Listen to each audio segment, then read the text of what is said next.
আজকে আমরা ২টা টপিকসের উপরে ক্লাস করব। কারণ আমরা বলেছি তো, যেদিনে আমরা ক্লাসটা শুরু করব, এমনভাবে শুরু করব যেন অন্তত ১ থেকে ২টা মার্কস আমরা ১১ থেকে ২০তম গ্রেডের জবের পরীক্ষায় অবশ্যই পাইতে পারি। আজকের ১ম প্রশ্ন আপনাদের জন্য যে, বাংলার আদি অধিবাসীগণ কোন ভাষাভাষী ছিলেন? এবং আমি দেখেছি সবাই সমহারে সঠিক আনসার করেছেন। আনসার হবে অস্ট্রিক এবং সবাই আনসার করেছেন সঠিক। আমি আপনাদের প্রত্যেকের কমেন্ট চেক দিয়েছি। সবাই সঠিক আনসার করেছেন। কারণ আমরা কিন্তু জানি এই অস্ট্রিক জাতি এটা কিন্তু আজকে আসেনি। এসেছে অনেক বছর আগে ৫-৬ হাজার বছর আগে কিন্তু এই অস্ট্রিক জাতি ইন্দোচীন থেকে বাংলায় প্রবেশ করেছে। আমরা জানি না সবাই? আমরা সবাই জানি। কোথা থেকে এসেছে এরা? এরা ইন্দোচীন থেকে এসেছে। ইন্দোচীন বলতে কাদেরকে বোঝায়? লাওস, কম্বোডিয়া এবং ভিয়েতনাম। ঠিক আছে? এই ৩ দেশের লোকদেরকে বা এই ৩টা দেশকে একত্রে আমরা ইন্দোচীন নামে চিনি।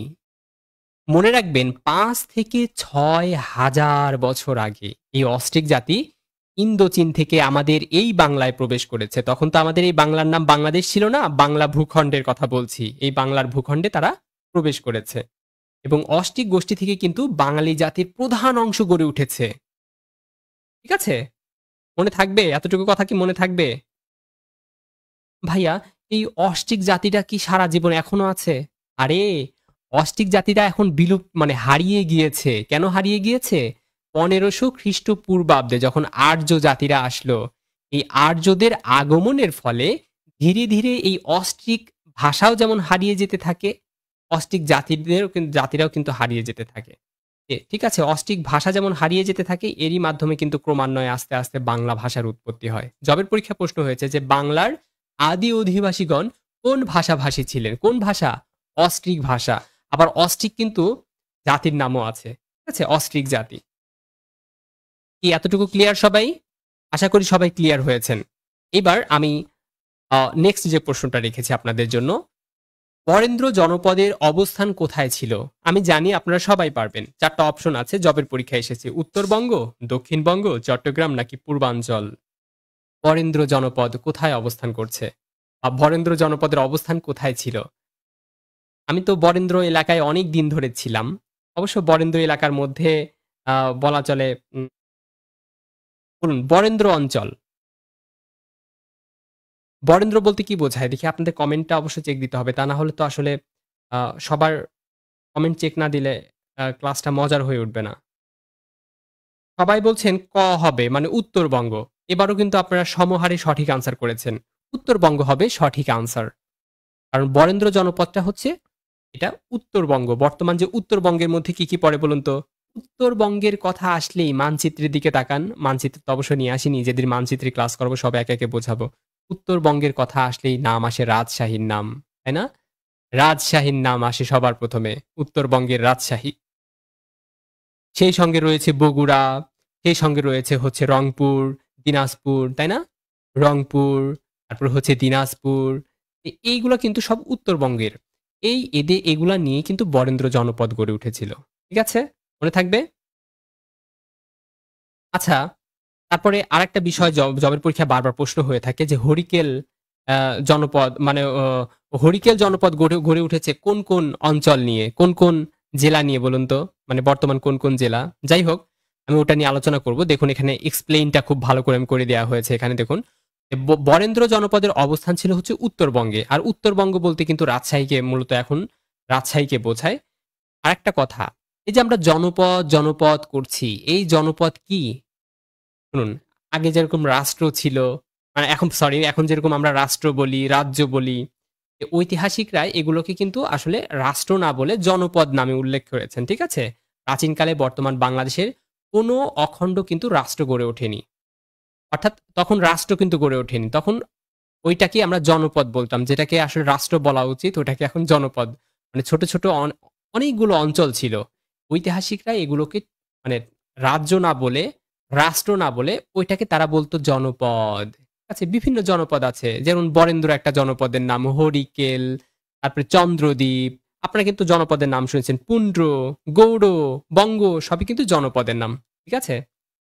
আর যেহেতু বলা হচ্ছে বরেন্দ্র জনপদ, এটা হচ্ছে অধিকাংশই রাজশাহী জেলার। রাজশাহী, রংপুর, দিনাজপুর এগুলো কিন্তু মানচিত্রের উত্তর দিকে অবস্থান করছে। আপনারা যখন মানচিত্র খুলবেন, মানচিত্রের উপরের দিকের অংশটাকে বলবেন উত্তর, আর নিচের দিকের অংশটা হচ্ছে দক্ষিণ। উত্তর দিকে আপনারা দেখবেন রাজশাহী রয়েছে, রংপুর রয়েছে, সিলেট রয়েছে, সরি সিলেট বলছি, দিনাজপুর রয়েছে। ঠিক আছে? আর যদি প্রশ্ন করা হয় যে হরিকেল জনপদ কোন কোন অঞ্চল জুড়ে গড়ে উঠেছিল, চট্টগ্রাম এবং সিলেট নিয়ে কিন্তু হরিকেল জনপদ গড়ে উঠেছে। এখন তারপরেও কিছু কিছু ভাইয়া আপুরা বলুন, ভাইয়া এগুলো তো আমরা বইয়েতেও অনেক পড়েছি, কিন্তু আমাদের তো মনে থাকে না। আচ্ছা, মনে না থাকলে আমি জনপদ নিয়ে একটুখানি পড়ানোর পরে আপনাদের জন্য ট্রিক্সের ব্যবস্থা করবো। ট্রিক্স দিয়ে আপনারা মনে রাখতে পারবেন। ঠিক আছে? যারা ক্লাসটা এখনো শেয়ার দেননি, ক্লাসটা খুব দ্রুত শেয়ার দিয়ে ফেলি। পরবর্তী প্রশ্ন আপনাদের জন্য, পিরোজপুর জেলা কোন প্রাচীন জনপদের অন্তর্ভুক্ত?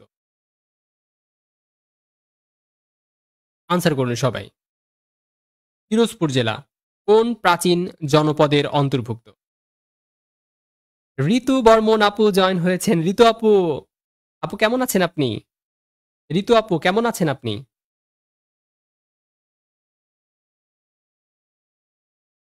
পিরোজপুর জেলা কোন প্রাচীন জনপদের অন্তর্ভুক্ত? বুঝছি, আনসার করবেন না তাই তো, অনেকেই আনসার করতে চাইবেন না। পিরোজপুর হচ্ছে চন্দ্রদ্বীপের, মানে চন্দ্রদ্বীপ যে জনপদ, এই জনপদের অন্তর্ভুক্ত।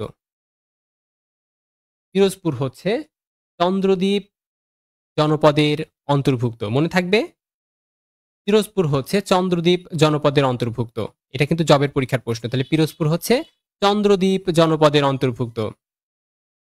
প্রাচীনকালে বর্তমান বাংলাদেশ কোনো অখণ্ডই কিন্তু রাষ্ট্রে, মানে কোনো অখণ্ডই রাষ্ট্রে গড়ে ওঠেনি, বা রাষ্ট্র কোনো অখণ্ডই রাষ্ট্র গড়ে ওঠেনি, মানে হচ্ছে তখন কিন্তু রাষ্ট্র ছিল না। তখন যা ছিল সেটা হচ্ছে জনপদ। আমি কিন্তু পূর্বেই কথাটা বলেছি। এখন প্রশ্ন করা হয়েছে চন্দ্রদ্বীপ। চন্দ্রদ্বীপ হচ্ছে বরিশাল নিয়ে, পটুয়াখালী নিয়ে, বাগেরহাট নিয়ে, খুলনা, গোপালগঞ্জ এই অঞ্চলগুলো নিয়ে চন্দ্রদ্বীপ জনপদ গড়ে উঠেছিল, মনে থাকবে তো। তাহলে আমরা শুধু জানি চন্দ্রদ্বীপ হচ্ছে বরিশাল, চন্দ্রদ্বীপ, তাই না? কিন্তু না, শুধু বরিশাল নয়, বরিশাল, পটুয়াখালী, বাগেরহাট, খুলনা, তারপরে গোপালগঞ্জ। দেখুন পিরোজপুর কিন্তু ওই আপনার ওই বরিশালের দিকে, বরিশালের সাইডে পিরোজপুর, আপনারা জানেন। এই কারণে পিরোজপুর কিন্তু চন্দ্রদ্বীপের অন্তর্ভুক্ত। এগুলো জেনে রাখতে হবে। আর বঙ্গ, এটা নিয়ে জবের পরীক্ষা অনেকবার প্রশ্ন হয়েছে। বঙ্গ, বঙ্গ কিন্তু একটা জনপদের নাম। এই বঙ্গর সঙ্গে যখন আল যুক্ত করা হয়, আল, অবশ্য আল কিন্তু একটা প্রত্যয় হয়। যখন আমরা বাংলা গ্রামার, বাংলা ব্যাকরণ পড়বো তখন কিন্তু আল একটা প্রত্যয়। যাই হোক, বঙ্গর সঙ্গে যখন আল যুক্ত হয় তখন কি হয়? বাঙ্গাল। আর সেই বাঙ্গাল থেকেই আমরা, এই বাঙ্গাল থেকেই কিন্তু বাংলা নামের উৎপত্তি হয়েছে। ঠিক আছে? আচ্ছা, এবার কথা হচ্ছে এই বঙ্গ যে একটা জনপদ, এই জনপদটা কোন কোন অঞ্চল নিয়ে? এই গুরুত্বপূর্ণ পড়া এটা। জবের পরীক্ষা হয়েছে। ফরিদপুর, ফরিদপুর জেলা কোন জনপদের অংশ? ফরিদপুর কিন্তু বঙ্গ জনপদের অংশ, বা বঙ্গ জনপদের অংশ নিচের কোনটি? ফরিদপুর জেলা, রাজশাহী জেলা, নাকি হচ্ছে অমুক চট্টগ্রাম জেলা? আনসার হবে ফরিদপুর অঞ্চল। অর্থাৎ ফরিদপুর কিন্তু বঙ্গের মধ্যে অবস্থান করছে। কারা কারা? ময়মনসিংহ, কুমিল্লা, ফরিদপুর, ঢাকা এবং বৃহত্তর বরিশাল এবং পটুয়াখালী, এই অঞ্চলগুলো নিয়ে কিন্তু বঙ্গ গড়ে উঠেছে, মনে থাকবে।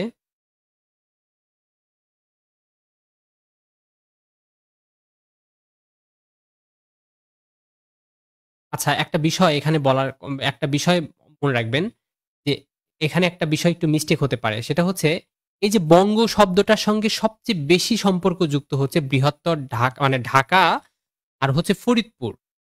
ঢাকা এবং ফরিদপুর এই দুইটা যে বঙ্গ, এই দুইটা মাথার মধ্যে মানে একদম মুখস্থ করে রাখেন যে ঢাকা এবং ফরিদপুর এটা হচ্ছে বঙ্গ জনপদের অন্তর্ভুক্ত। ঢাকা এবং ফরিদপুর বঙ্গ জনপদের অন্তর্ভুক্ত, একদম ভালো করে মনে রাখবেন। এবার সমতটের বিষয়টা আসি। সমতটের রাজধানীর নাম কি? জবের পরীক্ষায় প্রশ্ন হয়েছে। সমতটের রাজধানীর নাম কি বলুন তো? বড় কামতা। সমতটের রাজধানীর নাম কি? বড় কামতা হচ্ছে সমতটের রাজধানী। ঠিক আছে? সমতটের রাজধানী হচ্ছে বড় কামতা। সমতট গড়ে উঠেছে কোন কোন অঞ্চল নিয়ে? কুমিল্লা এবং নোয়াখালী। কুমিল্লা এবং নোয়াখালী নিয়ে কিন্তু সমতট জনপদ, সমতট কিন্তু গড়ে উঠেছে, মনে রাখতে হবে কিন্তু। হরিকেল, এটা নিয়ে না হলেও 1000 জবের পরীক্ষায় প্রশ্ন হয়েছে যে হরিকেল জনপদ গড়ে উঠেছে কোথায়? হরিকেল জনপদ গড়ে উঠেছে সিলেট এবং চট্টগ্রামে। সিলেট এবং চট্টগ্রামে। আচ্ছা, এইবার আপনারা এই প্রশ্নটা কি আনসার করবেন? এই হরিকেল জনপদ এটা কার সমার্থক শব্দ? ঢাকার সমার্থক শব্দ, বগুড়ার সমার্থক শব্দ, কুমিল্লার সমার্থক শব্দ নাকি সিলেটের সমার্থক শব্দ? লুৎফা আপু মাত্র জয়েন হলেন, সালাম দিয়েছেন। ওয়ালাইকুম আসসালাম। সোহেল ভাইয়া বলছেন অনেক বৃষ্টি হচ্ছে, কিন্তু মনির আপু জয়েন হয়েছেন। আচ্ছা, কৌশিক ভাইয়া জয়েন হয়েছেন, ঋতু আপু সবাই বলছেন ঘ নাম্বার হবে সিলেটের সমার্থক। জি সোহেল ভাইয়া, অনেক বৃষ্টি হচ্ছে তাই তো? বৃষ্টির দিনে যদি পড়তে ইচ্ছা না করে তবে গান গাইতে পারেন আপু। ইয়া, বৃষ্টির দিনে গান গাইতে পারেন। আমি যখন প্রাইমারির ভাইবা দিতে গিয়েছিলাম একবার, প্রাইমারি ভাইবার সময় আমাকে ডিসি স্যার প্রশ্ন করছেন, আপনি কি গান জানেন? আমি বলছি, স্যার আমি ছোটবেলা থেকেই হারমোনিয়াম, পিয়ানো, ক্যাসিও, তবলা, বাঁশি, গিটার সবকিছু শিখেছি। সেই সঙ্গে স্যার রবীন্দ্রসঙ্গীত সবকিছু শিখেছি। এই কথা শুনে ডিসি স্যার আমাকে বলছেন, আরে আপনি তো বহুমুখী প্রতিভার অধিকারী, দেখি একটা গান শোনান তো। আমি চিন্তা করলাম যেহেতু আমি এটা বলেই ফেললাম, সত্য কথা যদিও, আমি কিন্তু সবই বাজাতে পারি। তখন আমি আরগাম করার পর তারপর আমি ওই যে সেই বরিশু ধরার মাঝে এই গানটা কিন্তু গাওয়ার মতো একটা গান। বরিশু ধরা মাঝে শান্তির বাড়ি, বরিশু ধরা মাঝে শান্তির বাড়ি। হ্যাঁ, হরিকেল হচ্ছে সিলেট হবে, সিলেটের সমার্থক শব্দ। এক্স্যাক্টলি, সবাই সঠিক আনসার করেছেন। হরিকেল সিলেটের সমার্থক শব্দ। আমরা পড়েছি যে হরিকেল জনপদ হচ্ছে সিলেটের সমার্থক, কারণ প্রাচীনকালে বর্তমান বাংলাদেশ কোনো অখণ্ড বা রাষ্ট্রে পরিণত হয়নি, তখন কিন্তু এটার নাম ছিল হচ্ছে জনপদ। এখন বিভিন্ন সময় বিভিন্ন জনপদ এসেছে, যেমন হচ্ছে হরিকেল জনপদ, বঙ্গ জনপদ, পুন্ড্র, গৌড়, তাই না? যেমন হরিকেল জনপদ আমরা একটু আগেই শিখেছি, সিলেট এবং চট্টগ্রাম নিয়ে হচ্ছে হরিকেল জনপদ। এইগুলা কিন্তু জবের পরীক্ষার জন্য খুবই গুরুত্বপূর্ণ। যারা বলেন ভাই আমার মনে থাকে না, তাদের আর মানে সরকারি চাকরির পরীক্ষা দেওয়ার দরকার নাই। এটা পড়বেন না, সরকারি চাকরি আশা করবেন, ছেড়ে দেন সে আশা। কারণ প্রাচীন বাংলার জনপদ পড়েন নাই মানে আপনি জবের প্রিপারেশনই নেন নাই, আপনি একদম ফালতু প্রিপারেশন নিয়েছেন। আপনাকে অবশ্যই প্রাচীন বাংলা জনপদ পড়তে হবে, তবে বলা হবে হ্যাঁ আপনি আসলে ভালো প্রিপারেশন নিয়ে। এখান থেকে সব জবের পরীক্ষা প্রশ্ন হয়, একদম সুইপারগিরি থেকে শুরু করে বিসিএস সব জায়গা থেকে এই জনপদ থেকে প্রশ্ন হয় সব পরীক্ষাতেই। যে কারণে এটাকে আপনাকে খুব ভালো গুরুত্ব দিতে হবে। পুন্ড্র পুন্ড্র নিয়ে কিন্তু একটু আগে পড়েছি, সবচাইতে বেশি অংশ বগুড়ার মহাস্থানগড় নাম শুনেছেন না? এটা কিন্তু পুন্ড্রর অন্তর্ভুক্ত। পুন্ড্র একটা জনপদের নাম। রাজশাহী আমরা কিন্তু একটু আগেও শিখেছি, রাজশাহী হচ্ছে বরেন্দ্র। রাজশাহী বরেন্দ্র এবং পুন্ড্র দুটাই পড়ে। রাজশাহী, রংপুর, দিনাজপুর, আমরা কিন্তু এগুলো কিন্তু একটু আগে বরেন্দ্র পড়েছি। বরেন্দ্র প্লাস পুন্ড্র দুটাই হবে, কিন্তু এগুলো পুন্ড্র জনপদের অন্তর্ভুক্ত। আর বঙ্গ জনপদের অন্তর্ভুক্ত কোনটি? আমি কিন্তু একটু আগেও কিন্তু বলেছি, ময়মনসিংহ, কুমিল্লা, ফরিদপুর, ঢাকা, বৃহত্তর বরিশাল সবই কিন্তু বঙ্গর অন্তর্ভুক্ত। খুব ভালো করে পড়তে হবে। আর বঙ্গ হচ্ছে বাংলার সবচেয়ে প্রাচীন জনপদ। বাংলার সবচেয়ে প্রাচীন জনপদ কোনটি? বাংলার সবচেয়ে প্রাচীন জনপদ হচ্ছে বঙ্গ। বাংলার সবচেয়ে প্রাচীন জনপদ নিচের কোনটি? আনসার হবে বঙ্গ। বাংলার সবচেয়ে প্রাচীন জনপদ বঙ্গ। ঠিক আছে। আচ্ছা, সমতট। সমতট এটা হচ্ছে আমরা একটু আগে পড়েছি, কুমিল্লা এবং নোয়াখালী অঞ্চল নিয়ে সমতট গড়ে উঠেছে। কুমিল্লা এবং নোয়াখালী অঞ্চল, কুমিল্লা এবং নোয়াখালী অঞ্চল নিয়ে সমতট গড়ে উঠেছে। আশা করি আপনারা সবাই বুঝতে পেরেছেন। আর অবশ্যই স্ক্রিনশট দিয়ে রাখবেন। এখন তারপরে বলতে পারেন ভাইয়া চন্দ্রদ্বীপ কোন কোন অঞ্চল জুড়ে, মানে চন্দ্রদ্বীপ জনপদ কোন কোন অঞ্চল জুড়ে গড়ে উঠেছে মনে থাকে না। মনে রাখার জন্য একটা ছোট্ট টিক্স, চন্দ্রদ্বীপের খুলনার বাঘ রোজ বরিশাল যায়। চন্দ্রদ্বীপের খুলনার বাঘ রোজ বরিশাল যায়। ব্যাপারটা হচ্ছে চন্দ্রদ্বীপ মানে চন্দ্রদ্বীপ জনপদ, খুলনার মানে হচ্ছে খুলনা অঞ্চল। এই খুলনা কিন্তু চন্দ্রদ্বীপ জনপদের অংশ, ঠিক আছে? তারপরে হচ্ছে বাঘ মানে হচ্ছে বাগেরহাট, বাঘ মানে হচ্ছে বাগেরহাট, বাগেরহাট চন্দ্রদ্বীপের অংশ। রোজ বরিশাল যায়, রোজ মানে হচ্ছে পিরোজপুর, পিরোজপুর বানানে কিন্তু রোজ আছে, রোজ মানে গোলাপ, ঠিক আছে? রোজ। আচ্ছা, বরিশাল যায়, বরিশাল মানে বরিশাল। তার মানে চন্দ্রদ্বীপের অংশ হচ্ছে খুলনা, বাগেরহাট, পিরোজপুর এবং বরিশাল। আচ্ছা, আপনার ক্লাসে এখনো যারা শেয়ার দেননি, ক্লাসটা অতি দ্রুত শেয়ার দিয়ে নিন, কারণ ক্লাসটা শেয়ার না দিলে কিন্তু আমি পড়িয়ে মজা পাবো না ভাইয়া। ক্লাসে কয়টা শেয়ার দিয়েছেন? ক্লাসে যারা শেয়ার দিয়েছেন তারা একটু ডান লিখুন তো, দেখি দেখি ক্লাসে আছেন কারা কারা। তারপর আমি আসলে দেখবো যে আসলে যেমন জাসিউল ভাইয়া আছেন, ঋতু ভাই আপু আছেন, সুমাইয়া রহমান স্মৃতি, সুমাইয়া ইয়াসমিন স্মৃতি আপু, আচ্ছা ঋতু আপু, আচ্ছা আমিও শিখেছি ভাইয়া। আপু কি শিখেছেন? কোনটা শিখেছেন আপু? বুঝতে পারিনি। আপনাদেরকে শেয়ার দিতে হবে। ঠিক আছে? আর বৈশাখ মাস সম্ভবত শেষ হয়ে যাচ্ছে। জ্যৈষ্ঠ মাস চলে আসবে আম খাওয়ার জন্য। কই আম তো এখনো পাকলো না। আপনারা শেয়ার দিবেন ক্লাসটা। ক্লাসটা শেয়ার দিলে ক্লাসে উপস্থিত বেশি থাকলে ক্লাস নিয়ে মজা পাওয়া যায় বেশি। ঠিক আছে?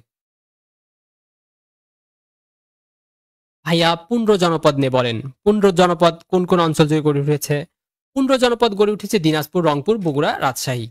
কিভাবে মনে রাখবো? "পুন্ড্রে দিনা রঙের গোড়ায় রাজ করে। পুন্ড্রে দিনা রঙের গোড়ায় রাজ করে। পুন্ড্রে দিনা রঙের গোড়ায় কাজ করে।" পুন্ড্রে মানে হচ্ছে ১৫ জনপদ। দিনা মানে হচ্ছে দিনাজপুর। দিনা মানে কি? দিনা মানে দিনাজপুর। রং মানে কি? রং মানে রংপুর। ঠিক আছে? গুড়া মানে কি? গুড়া মানে বগুড়া। গুড়া মানে কি? গুড়া মানে বগুড়া। রাজ করে মানে কি? রাজ করতে এসেছি। এই যে একটা মুভির মধ্যে কে যেন? জিৎ বলতো, "আমি এখানে রাজ করতে এসেছি হায়" না কি যেন একটা রাজ করতে এসেছি। রাজ মানে রাজশাহী এখানে। ঠিক আছে? এই হলো দিনাজপুর, রংপুর, বগুড়া, রাজশাহী। এই অঞ্চলগুলো নিয়ে ১৫ জনপদ গড়ে উঠে।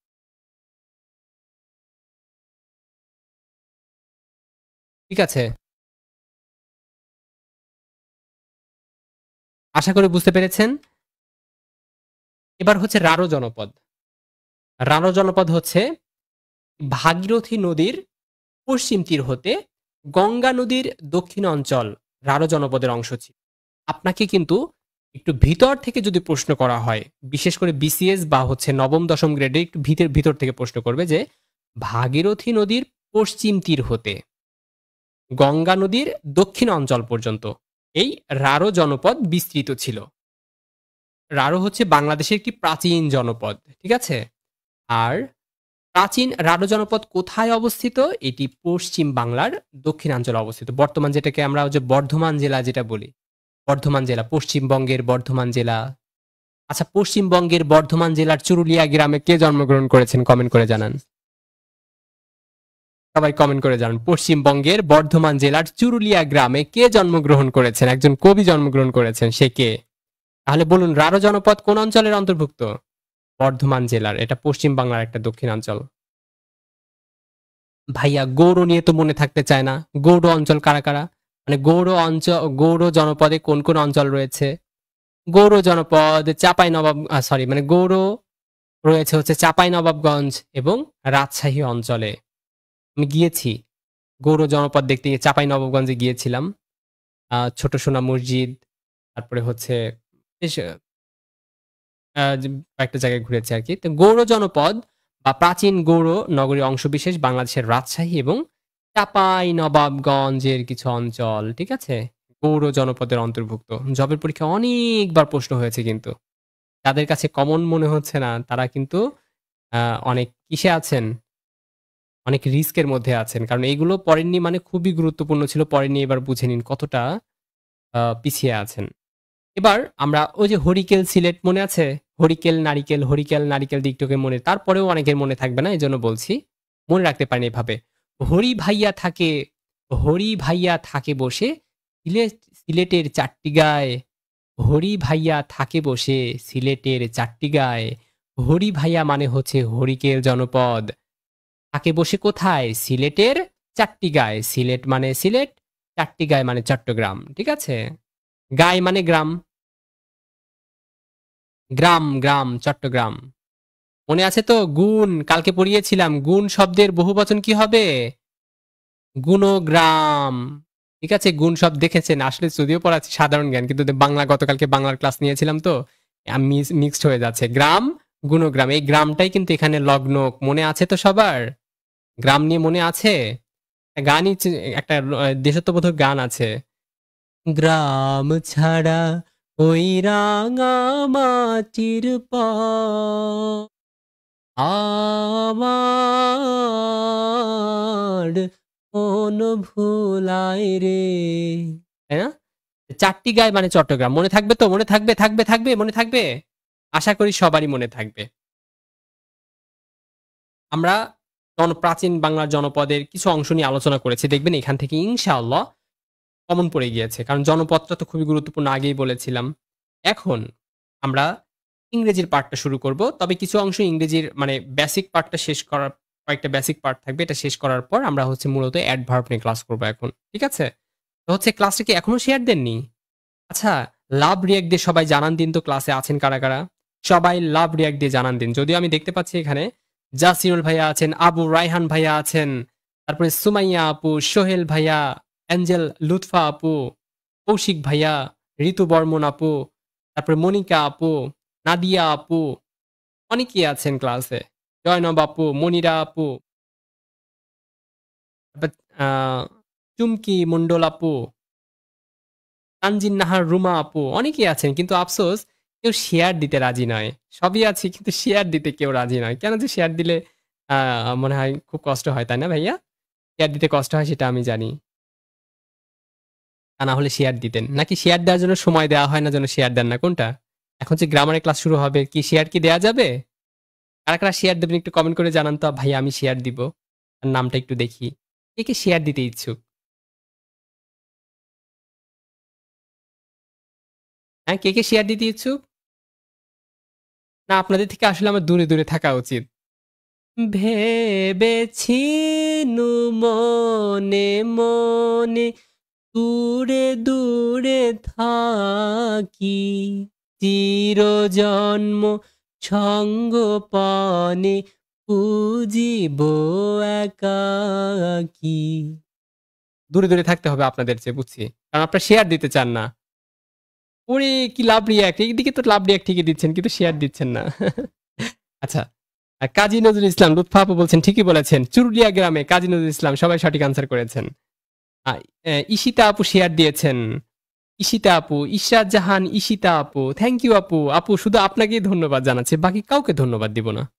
আচ্ছা একটা কাজ করব। এখন থেকে যারা শেয়ার দেবেন, যারা সবসময় কমেন্ট করতে থাকবেন, তাদেরকে বলবো আমার আপু। অর্থাৎ সাপোজ ঈশিতা আপু এখন হচ্ছে শেয়ার দিয়েছেন। এখন আমি বলবো আমার ঈশিতা আপু শেয়ার দিয়েছেন। মানে ঈশিতা আপুর পূর্বে আমার কথাটা লাগে। আমার ঈশিতা আপুকে অসংখ্য ধন্যবাদ। মানে আমি ঈশিতার আপুর উপরে অনেক বেশি কৃতজ্ঞ। এজন্য ঈশিতা আপু হচ্ছে আমার নিজের আপু। ঠিক আছে? আমার নিজের বোন। তারপরে হচ্ছে লুৎফা আপু। লুৎফা আপু হচ্ছে আমার লুৎফা আপু। এটা আমার নিজের বোন। কারণ তিনি হচ্ছে শেয়ার দিয়েছেন। আলহামদুলিল্লাহ। এখন আমরা যে বিষয়টা নিয়ে আলোচনা করব, এটা হচ্ছে দেখুন 100, 1000, মিলিয়ন, বিলিয়ন, ট্রিলিয়ন এগুলা কিন্তু একেকটা একক হিসেবে ব্যবহার করি, তাই না? ওই যে একক, দশক, শতক, হাজার, অযুত, লক্ষ, নিযুত, কোটি বাংলায় পড়েছি।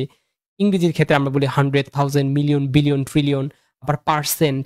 এই শব্দগুলো দ্বারা যখন নির্দিষ্ট করে বোঝাবে তখন আমরা এগুলা যুক্ত করব না। এস বাই এস যুক্ত করব না।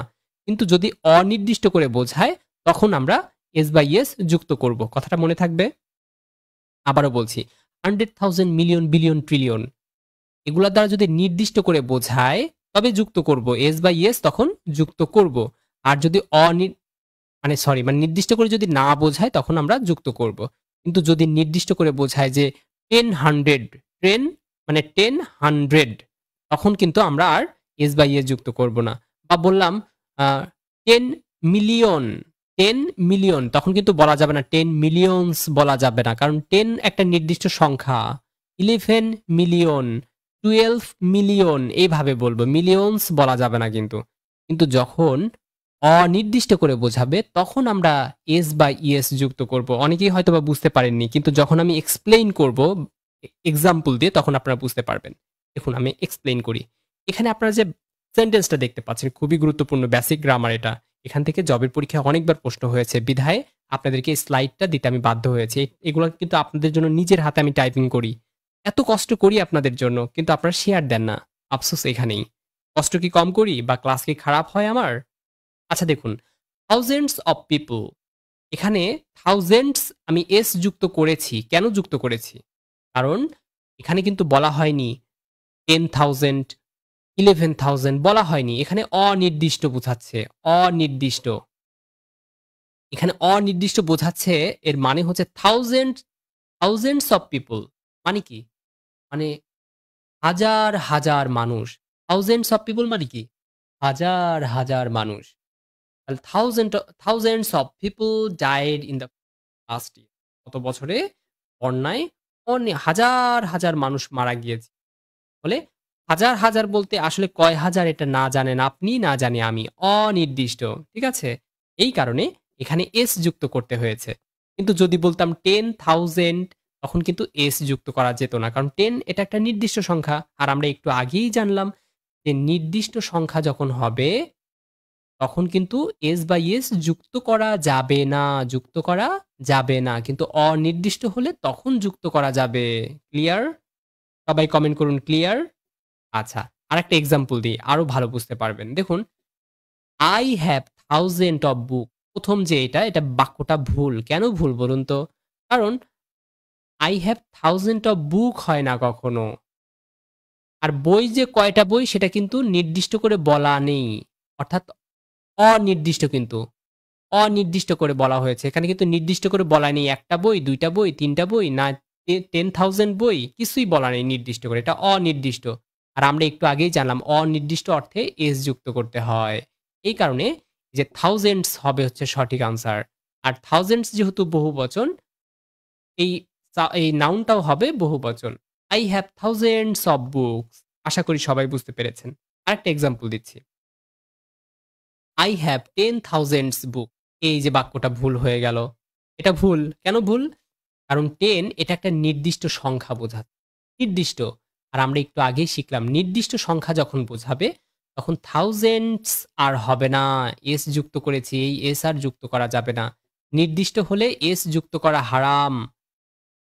যেহেতু 10,000 আমি বুঝতে পেরেছি তাই s যুক্ত করব না। বলব 10,000 I have 10,000 book I have 10,000 book আশা করি সবাই বুঝতে পেরেছেন। সোহেল ভাইয়া বলছেন ক্লিয়ার। লাবলু হাসান ভাইয়া বলছেন ক্লিয়ার। আচ্ছা, লাবলু হাসান ভাইয়া হচ্ছে ড্যাশ ড্যাশ ড্যাশ ব্যাপারটা বুঝতে পারিনি। শিলা আপু, আমার শিলা আপু আমার শিলা আপু কিন্তু শেয়ার করেছেন। শিলা আপু শেয়ার করেছেন। থ্যাংক ইউ আপু। আর ঋতু আপুর নেট প্রবলেম হচ্ছে। আর সোহেল ভাইয়া শুকরিয়া আদায় করছেন আলহামদুলিল্লাহ। মানে একজন আপু বলছেন আমার নেট প্রবলেম, ঠিক ওই মুহূর্তে ভাইয়া বলছেন আলহামদুলিল্লাহ। মানে কি আমি বুঝতে পারলাম না। আপু কি ভাইয়া কি ওই আপুর নেট প্রবলেমে খুশি? নাকি হচ্ছে আমার ক্লাসে খুশি? আচ্ছা, আরেকটা বাক্য দেখুন। Thousand of people died in the flood. এই যে যেটা উদাহরণ একবার দিয়েছিলাম থাউজেন্ড। দেখুন থাউজেন্ড অফ পিপল এটা কিন্তু অনির্দিষ্ট বোঝাচ্ছে। তার মানে অনির্দিষ্ট বুঝালে এস যোগ করতে হবে। কিন্তু এস যুক্ত করা আছে কি? নাই। তার মানে প্রথম বাক্য ভুল। দ্বিতীয় বাক্যে থাউজেন্ডস যুক্ত করেছে। এই থাউজেন্ডস মানে এখানে কত?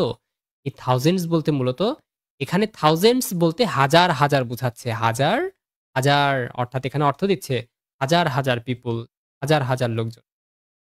আশা করি ওই গ্রামারটা বুঝতে পেরেছেন। এখন আমরা ভিন্ন একটা গ্রামার শিখব। এটা থেকেও জবের পরীক্ষায় প্রশ্ন হয়েছে। এটা একেবারেই সহজ। তবে বেসিক কয়েকটা কথা বলে নিই, না হলে বুঝতে পারবেন না অনেকে। বেসিক কথা বলতে হবে আমাকে আগে। দেখুন THIS দিস, এই দিস এর বহুবচন কি হবে সবাই কমেন্ট করুন। আর হচ্ছে দ্যাট, দ্যাট এর বহুবচন কি হবে সবাই কমেন্ট করুন। এগুলো ভালো করে বুঝতে হবে। এই বেসিক ক্লাসগুলো ভালো করে বুঝতে পারলে তবে আমাদের কাছে পড়াটা সহজ হয়ে যাবে। আপনারা আনসার করতে থাকুন, আমি এক্সপ্লেইন করতে থাকি। জুমু আপু বলছেন শেয়ার ডান। আমার জুমু আপুকে অসংখ্য ধন্যবাদ জ্ঞাপন করছি। আসমা আক্তার আপু বলছেন চলছে। কি চলছে? ক্লাসটা চলছে, তাই না? আ লাবলু ভাইয়া বলছেন ভাইয়া ক্লিয়ার তাই বলছি। ও আচ্ছা, থ্যাংক ইউ ভাইয়া। ক্লিয়ার হলে তো শুকরিয়া আদায় করব। আলহামদুলিল্লাহ। আচ্ছা দেখুন, দিস এই শব্দের বহুবচন হচ্ছে দিজ। অনেকের কিন্তু মনে থাকতে চায় না। দ্যাট এটার বহুবচন হচ্ছে দোজ। এইসব বেসিক জিনিস জানা থাকতে হবে। ঠিক আছে? এখন কথা হচ্ছে ভাইয়া আমার তো মনে থাকে না। দিস এর বহুবচন অনেকে দোজ বলে ফেলেন।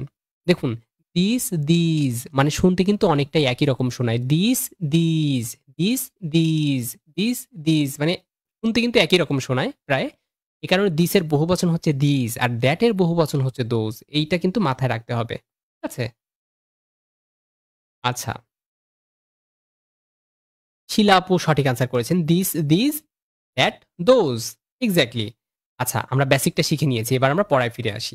যখন একই এন্টিটির মধ্যে কম্পেয়ার করা হবে, তখন আমরা দেন দ্যাট অফ বা দেন দোজ অফ ব্যবহার করব। আচ্ছা, এই বিষয়গুলো আসবে। দেখুন, এখানে বলা হচ্ছে ২ টি ভিন্নধর্মী জিনিসের মধ্যে তুলনা করা হলে দেন দ্যাট অফ ব্যবহার করতে হবে অথবা দেন দোজ অফ ব্যবহার করতে হবে। এক কথায় তুলনা করা বোঝাতে কিন্তু দেন দ্যাট অফ অথবা দেন দোজ অফ ব্যবহার করতে হয়। আবার বলছি, জবের পরীক্ষায় কমপক্ষে ১০০ বার প্রশ্ন এসেছে এটা থেকে, সরকারি জবের পরীক্ষায়। যদি কম্পেয়ার করা বোঝায়, তুলনা করা বোঝায়, তখন কিন্তু দেন দ্যাট অফ এবং দেন দোজ অফ ব্যবহার করতে হয়। এখন কখন দেন দ্যাট অফ, কখন দেন দোজ অফ এটা তো বুঝতে হবে। শুনুন, দেন দ্যাট অফ আমরা কিন্তু একটু আগেই শিখেছি দ্যাট হচ্ছে সিঙ্গুলার। তাহলে দেন দ্যাট অফ এর পরে কি নাউন বসবে বলুন তো? দেন দ্যাট অফ এর পরে অবশ্যই সিঙ্গুলার বসবে, কারণ দ্যাটটা সিঙ্গুলার। এজন্য আমরা একটু আগেই শিখেছি দ্যাট হচ্ছে সিঙ্গুলার, তাহলে এরপরে সিঙ্গুলার বসবে। আবার আমরা একটু আগেই শিখেছি দোজ, এটা হচ্ছে প্লুরাল, তাহলে দেন দোজ অফ এর পরে প্লুরাল বসবে। আশা করি বুঝতে পেরেছেন। দেন দ্যাট এর পরে সিঙ্গুলার আর দেন দোজ এর পরে প্লুরাল বসে। আমি আরো ক্লিয়ার করে দিব, যতক্ষণ ক্লাসে থাকবেন তত বেশি ক্লিয়ার হয়ে যাবে। আমি এখানে বলছি যে একই এন্টিটির মধ্যে যখন কম্পেয়ার করা বোঝাবে, অবশ্যই একই এন্টিটির মধ্যে কম্পেয়ার করা বোঝাতে হবে। এখন অনেকে বলতে পারেন, ভাইয়া এন্টিটি কি জিনিস? এন্টিটি মানে একই সত্তা। সাপোজ আমি যদি বলি যে রাজশাহীর আমের চেয়ে ঢাকার রাস্তা অনেক বড়, এটা কোনো কথা হলো? আমের সাথে রাস্তার কোনো যে রাজশাহীর আমের চেয়ে ঢাকার রাস্তা অনেক বড়, বাক্যটা কি হয়েছে? কখনোই হয়নি। কেন হয়নি? কারণ আমরা একই এন্টিটি নিয়ে কথা বলি নাই, তাই বাক্যটা হয়নি। আমাকে একই এন্টিটি নিয়ে কথা বলতে, আমাকে একই সত্তা নিয়ে কথা বলতে হবে। আমার বলা উচিত ছিল যে রাজশাহীর রাস্তার চেয়ে, না, ঢাকার রাস্তার চেয়ে রাজশাহীর রাস্তা বেশি প্রশস্ত। অথবা বলতে পারি রাজ ঢাকার আমের চেয়ে রাজশাহীর আম বেশি মিষ্টি। তাহলে আমের সাথে আমের তুলনা করতেছি, রাস্তার সাথে রাস্তার তুলনা করছি। তার মানে আমরা একই এন্টিটির মধ্যে তুলনা করছি, কম্পেয়ার করছি। কিন্তু আপনি যদি রাজশাহীর রাজশাহীর দোকানপাটের চেয়ে রাস্তার ব্রিজগুলো অনেক বড়, তাই কি হলো? দোকানপাটের সাথে দোকানপাট যাবে, ব্রিজের সাথে ব্রিজ যাবে, একই এন্টিটির মধ্যে কথা বলতে হবে। আশা করি বুঝতে পেরেছেন এন্টিটির বিষয়টা। এজন্য এখানে বলা হচ্ছে একই এন্টিটির মধ্যে কম্পেয়ার করা বোঝাবে। এবং কখনোই আলাদা ২ টি জিনিসের মধ্যে কম্পেয়ার করা যাবে না। যেমন একটু আগে যে আলাদা, আলাদা এন্টিটির মধ্যে কম্পেয়ার করলাম যে রাজশাহীর আমের চেয়ে ঢাকার রাস্তা অনেক বড়। এইরকম আলাদা কম্পেয়ার করা কিন্তু যাবে না। যদি কখনো আলাদা ২ টি জিনিসের মধ্যে কম্পেয়ার করে তাহলে ইলজিক্যাল কম্পারিজন হবে, সেটা ভুল হয়ে যাবে। যাই হোক, যদি কখনো কম্পেয়ার করা হয় তখন আমরা দেন দ্যাট অফ ব্যবহার করব বা দেন দোজ অফ ব্যবহার করব।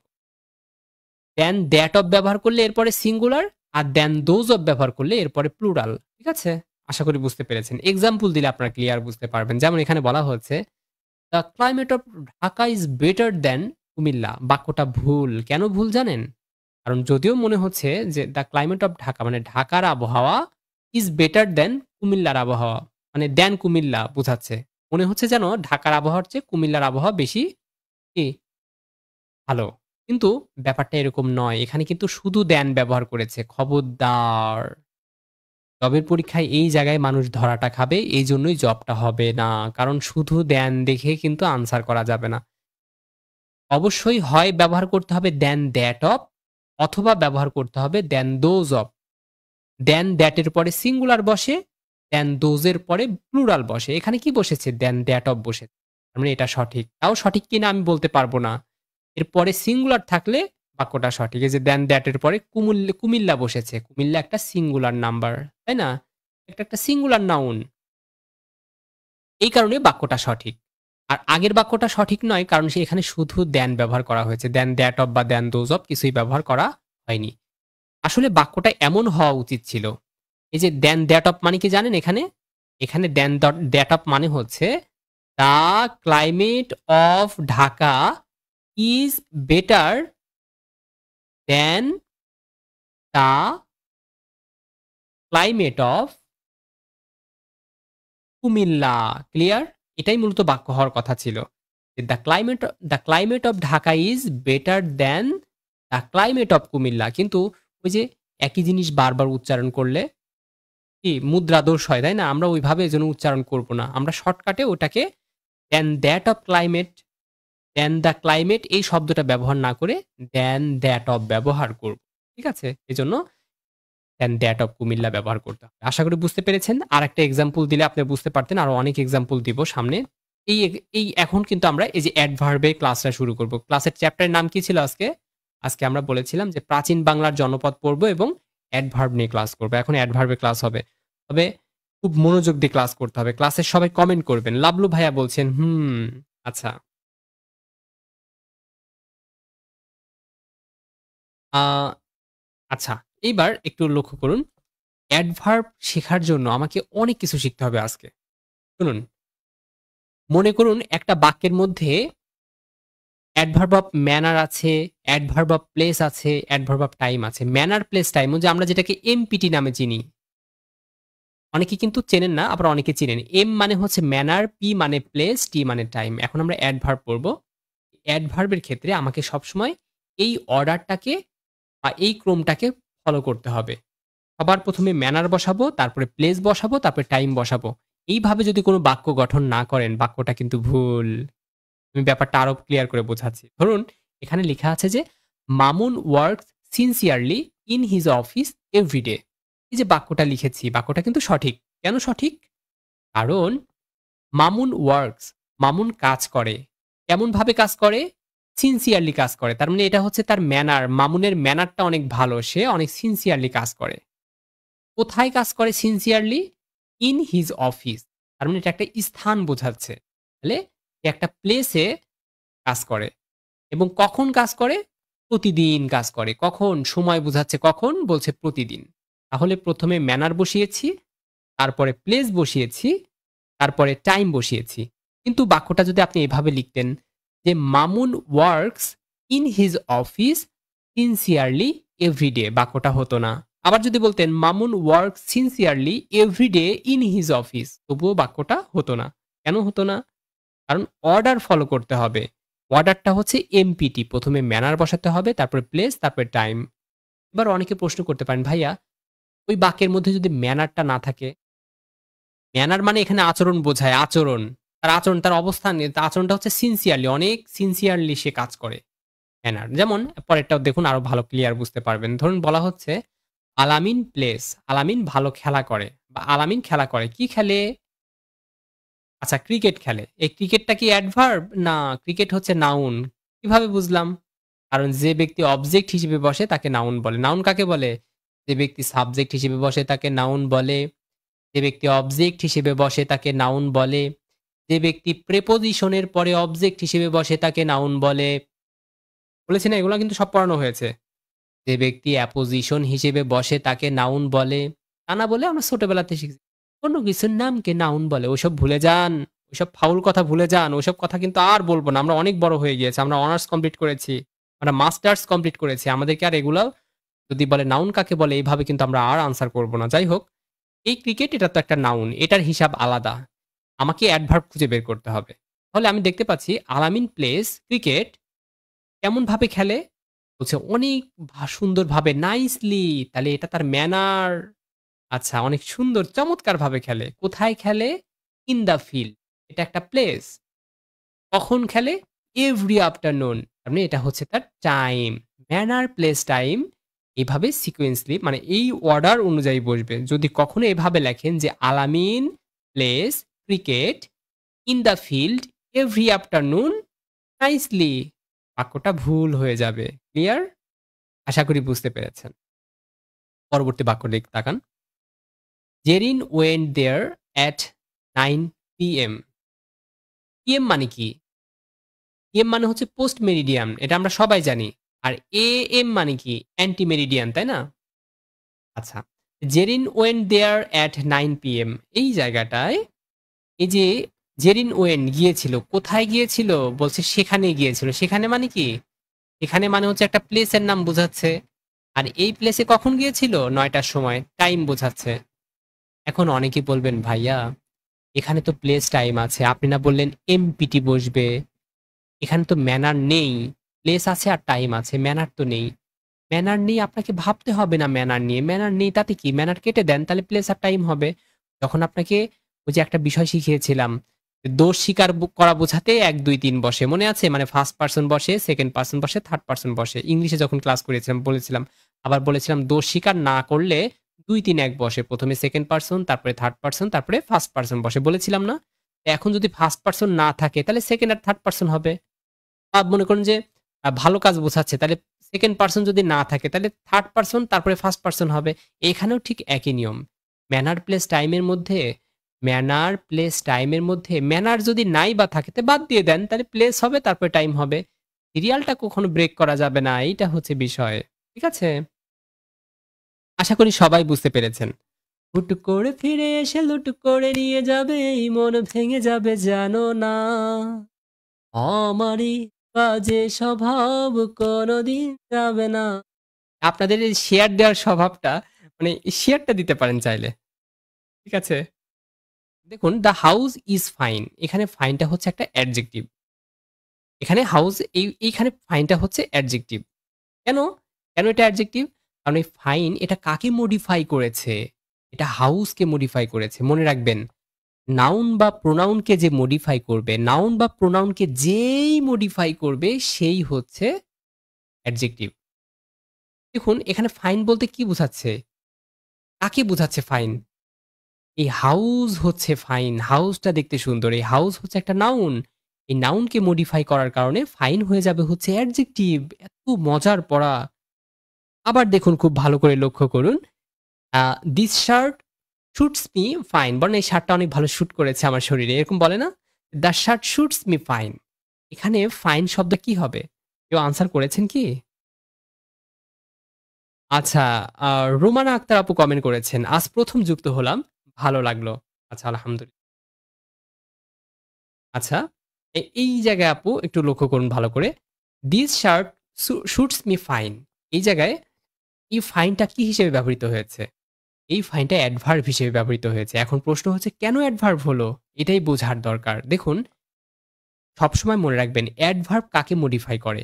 অ্যাডভার্ব না ৩ জনকে মডিফাই করতে পারে। অ্যাডভার্ব কয়জনকে মডিফাই করতে পারে? অ্যাডভার্ব হচ্ছে ৩ জনকে মডিফাই করতে পারে। কাকে, কাকে? অ্যাডজেক্টিভকে মডিফাই করতে পারে, ভার্বকে মডিফাই করতে পারে এবং অ্যাডভার্ব নিজেই নিজেকে মডিফাই করতে পারে। Sorry adverb. অ্যাডভার্ব নিজেই নিজেকে মডিফাই করতে পারে। মনে থাকবে? তাহলে অ্যাডভার্ব কাকে, কাকে মডিফাই করতে পারে? অ্যাডভার্ব অ্যাডভার্বকে মডিফাই করতে পারে। অ্যাডভার্ব অ্যাডজেক্টিভকে মডিফাই করতে পারে। অ্যাডভার্ব ভার্বকে মডিফাই করতে পারে। ভাইয়া মডিফাই মানে কি? মডিফাই মানে হচ্ছে বিশেষায়িত করা। বিশেষায়িত করতে পারে কিভাবে? দেখুন, এই যে ফাইন, মনে করুন আপনি জানেন না ফাইনটা নাউন নাকি অ্যাডভার্ব নাকি আপনি জানেন না। আপনাকে তখন ভাবতে হবে এই ফাইন কাকে মডিফাই করেছে? আচ্ছা, দিস ফাইন কিছু হলো যদি লিখি দিস ফাইন, দিস ফাইন বাক্য হইছে? কিচ্ছু হয় নাই। তার মানে দিস কে মডিফাই করার কোনো সুযোগই নেই। হ্যাঁ? এই সু এই এই ফাইন শব্দটা এই শুট করেছে অনেক ভালো শরীরের মধ্যে। এই ফাইন শব্দের শুটকে মডিফাই করেছে। আর আমরা জানি শুট হচ্ছে এখানে ভার্ব। ভার্বকে যে মডিফাই করে তাকেই বলে হচ্ছে অ্যাডভার্ব। তারপরেও যদি বুঝতে অসুবিধা হয় আরো সহজ করে আমি বুঝাই দিচ্ছি। কারণ সহজের শেষ নেই। আমি চাইলে অনেক সহজ করে বোঝাতে পারি। দেখুন, অ্যাডভার্ব তারাই একটা ট্রিক্স বলবো এখন। অ্যাডভার্ব তারাই যাদেরকে বাদ দিয়েও কি করা যায়? যাদেরকে বাদ দিয়েও সেন্টেন্স গঠন করা যায়। দেখুন, "দিস শার্ট সুটস মি" বাক্যটা কি হয়েছে? "দিস শার্ট সুটস মি" বাক্যটা কিন্তু হয়েছে। এই যে অতিরিক্ত একটা অংশ নিয়ে আসলাম ফাইন, এটাকে বাদ দিলেও বাক্যটা হয়ে যাইত। তার মানে এখানে ফাইনটা হয়ে যাচ্ছে অ্যাডভার্ব। এটা একটা ট্রিক্স। দ্বিতীয় ট্রিক্স হচ্ছে এই ফাইনটা শুটস কে মডিফাই করেছে বা বিশেষায়িত করেছে। শুট হচ্ছে একটা ভার্ব। ভার্বকে মডিফাই করলে সে হয়ে যায় একটা অ্যাডভার্ব। এই কারণে বি নাম্বার হবে সঠিক আনসার। ৩ নাম্বারে দেখি, he has to be find. দেখুন এখানে বি ভার্বের পরে ৩ নাম্বার ফর্ম বসেছে। ফাইনের সাথে ইডি যুক্ত হয়েছে। আমরা কিন্তু জানি বি এর পরে যদি কোনো ভার্ব আসে সেই ভার্বের ৩ নাম্বার ফর্ম ব্যবহার করা হয়। বি ভার্বের পরে এজন্য ফাইনের ৩ number form fine F I N E fine এটা হচ্ছে প্রেজেন্ট ফর্ম। এর পাস্ট ফর্ম হচ্ছে find F I N E D find. আবার এফ পাস্ট পার্টিসিপল হচ্ছে F I N E D find. এই যে ৩ নাম্বার ফর্ম ভি থ্রি। এজন্য B এর পরে ভি থ্রি বসে। যে ভি থ্রি বসেছে তার মানে এটা কিন্তু একটা ভার্ব। তাহলে সি নাম্বারে যে অপশনটা আছে এটা কিন্তু একটা ভার্ব হবে। এবার আসি ডি নাম্বারে। ডি নাম্বারে বলছে হি has to pay A fine.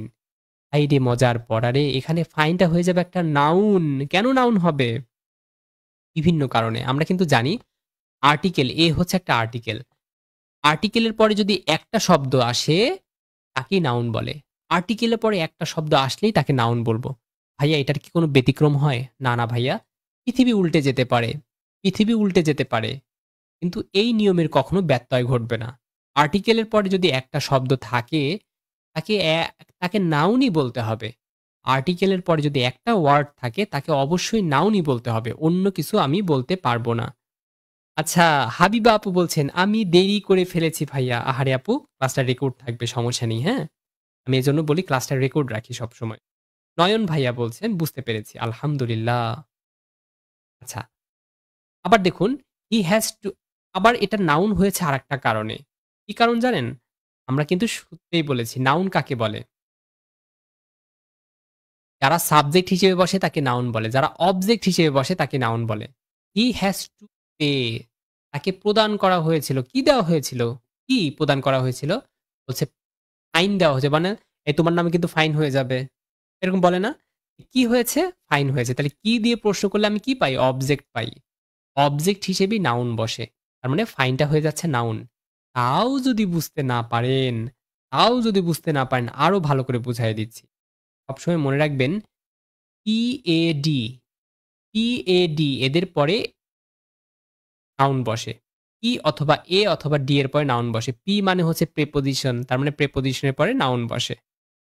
তারপরে হচ্ছে এ তে হচ্ছে আর্টিকেল, আর্টিকেলের পরে নাউন বসে। এ মানে হচ্ছে অ্যাডজেক্টিভ, অ্যাডজেক্টিভের পরে নাউন বসে। আর ডি মানে কি? ডি মানে হচ্ছে ডিটারমিনার, ডিটারমিনারের পরে নাউন বসে। এই জিনিসগুলো মাথায় থাকলে আর কি লাগে? পি এ ডি এর পরে যদি একটা মাত্র ওয়ার্ড হয়, এটা পড়িয়েছি কিন্তু আপনার সেদিনও পড়িয়েছি। যে পি এ ডি, পি মানে প্রিপোজিশন, এ মানে আর্টিকেল, ডি মানে ডিটারমিনার। এদের পরে যদি একটা শব্দ বসে তাহলে নাউন, তাকে নাউন বলবো।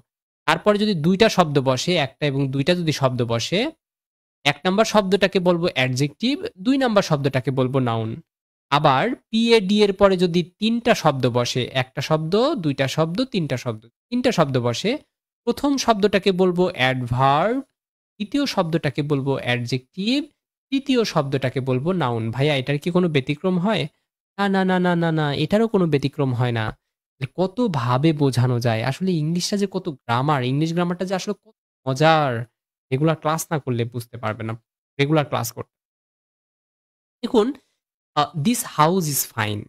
এখানে আমি যেটা ব্যাখ্যা করেছিলাম, হাউস হচ্ছে এখানে, ফাইনটা হচ্ছে অ্যাডজেক্টিভ, কারণ হাউসকে মডিফাই করেছে। "This shirt suits me fine." এখানে ফাইনটা হচ্ছে অ্যাডভার্ব, কারণ সুটসকে মডিফাই করেছে। আমি যা বলেছি এখানে তাই লেখা আছে। সুতরাং এটা নিয়ে আমি আর সময় নষ্ট করতে চাই না। পরবর্তী প্রশ্নে বলা হচ্ছে, "the sun went down." The sun went down, সূর্য অস্তমিত হয়েছিল। এখন বলুন, সূর্য অস্তমিত হওয়া, সূর্য অস্ত যাওয়া, এখানে ডাউনটা কি অর্থে ব্যবহৃত হয়েছে? সবার কমেন্ট আমি দেখতে চাই। সূর্য অস্তমিত হয়েছে মানে, সূর্যোদয়ে তুমি, সূর্যাস্তেও তুমি, ও আমার বাংলাদেশ, প্রিয় জন্মভূমি। সবাই আনসার করুন। সবাই।